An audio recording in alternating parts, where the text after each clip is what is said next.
Hey guys, what's up? On my channel, I talk about 4 different methods that I use to generate passive income to supplement the regular income I make at my full-time job. One of those methods is creating stock video to sell online. In this video, I'm going to quickly go over some of the things that I pack in my camera bag that I make sure not to leave home without because I don't want to be left out in the cold when I'm out on a shoot. I don't know about you guys, but I hate it when I get out there and I reach in my bag and I find out that what I need I didn't even pack.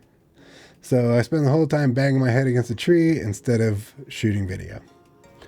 So to spare you any possible head traumas, let's get right into it.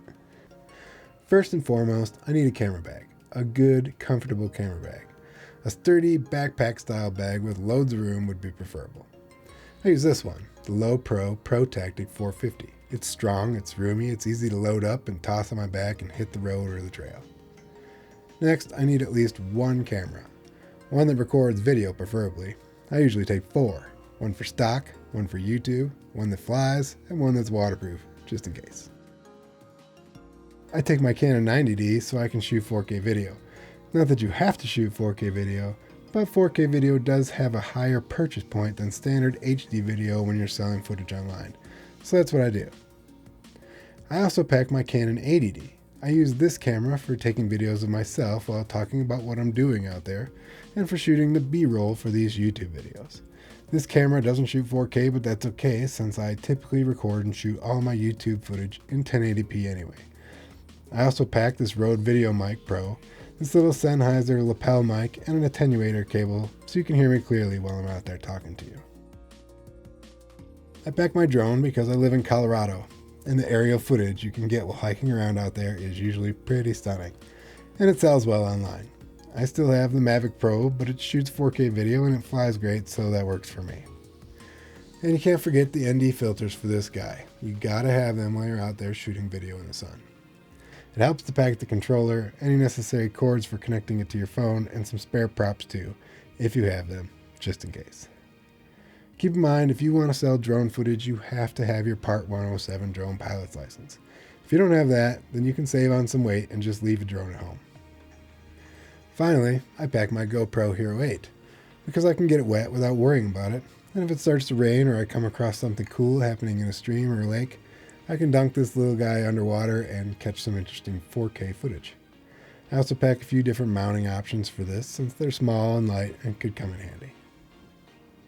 Next, it should go without saying, I pack plenty of extra memory cards and batteries for all of these cameras. I bring 4 batteries for the GoPro, 3 batteries for the drone, a ton of batteries for the 2 Canon cameras, some extra AA's and an extra 9V for the 2 microphones. Now make sure to remember to charge all your batteries the night before and clear off anything on your memory cards.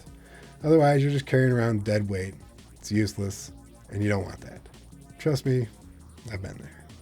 Lenses. You gotta have a variety of lenses. If I'm out on a half or a full day field trip to capture some stock video, I want options. You might never know what you're gonna come across, so I like to make sure that I have everything I need for what might pop up right in front of my face, and anything cool I might notice way out into the distance. So I typically bring everything from the 100mm macro lens to a 50, an 85, a 24-105, and this big bad boy, the 70-200. And with those lenses, shooting video outdoors, I bring a nice big variable ND filter and all the step-up rings I might need to attach it to any of the varying filter diameters for each of the lenses in my bag. Along with all of those lenses, I bring a few microfiber lens cloths, some lens cleaner, and a bulb air blower for keeping them all nice and clean and free from dust and debris. You don't want any fuzzies on your lens while you're out there shooting. Some stock footage will be denied for something as small as dust on the lens. Next, I load up one tripod for the Canon 80D, and I sling the bigger fluid head tripod over my shoulder for the Canon 90D. I toss in a camera remote, a multi-tool screwdriver, a couple of tripod plates, an umbrella mount, and a big umbrella, and I get ready to hit the road. I might throw in a big motorized slider in my vehicle just in case, and I won't likely carry it up a mountain. If I'm shooting something carside though, it is nice to have the option. And I better bring batteries for that too. I may also throw battery chargers, my laptop, and a reflector in a separate backpack to leave in the car just in case. I don't need to be carrying that stuff around with me while I'm out shooting, but it doesn't hurt to have it with me. Anyway, in an effort to keep this video brief, that's it. So stay tuned for the next video where I'll go over a little pre-planning, what I'm looking for out there, and a typical shoot out in the field. If you haven't seen it yet, check out this video here where I talk more about the 4 methods I'm using to generate passive income this year. If I can do it, you can probably do it too. So let's do it together. Leave me a comment below if you have any questions or have something you want to add, and I'll get back to you as soon as I can. There are links to all of this gear in the description below this video if you're looking, so feel free to check it out. In the meantime, check out my channel, hit the like button, subscribe if you want, and ring the bell so you receive notifications every time I post a new video. Until next time, go do something creative.